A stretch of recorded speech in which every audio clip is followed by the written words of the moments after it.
Good evening, I'm Ann Nyberg. And I'm Darren Kramer. North Branford man in the hospital tonight with first and second degree burns after a propane explosion ripped through his home. Firefighters say it's a cautionary tale for many of us using propane grills outside as we're cooking and grilling.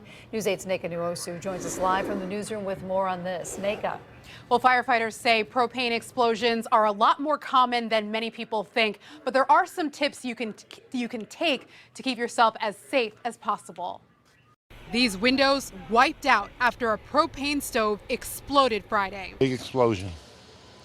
It even shook our house a little bit. And all the glass went flying out that way. The whole front of the house went out.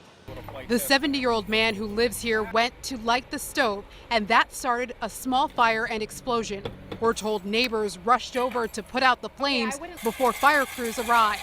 The victim was taken to Yale New Haven Hospital with burns to his upper body, singed eyebrows, and hair. The deputy fire chief says this kind of explosion is not unusual. We see these with gas grills all the time. You may remember last year, ESPN anchor Hannah Storm was burned by a propane grill. Some expert safety tips when using your grill this summer: store propane properly outside, not inside. Close the tank valve when you're done using your grill. Also, try to use up all the propane in the tank by the end of the season.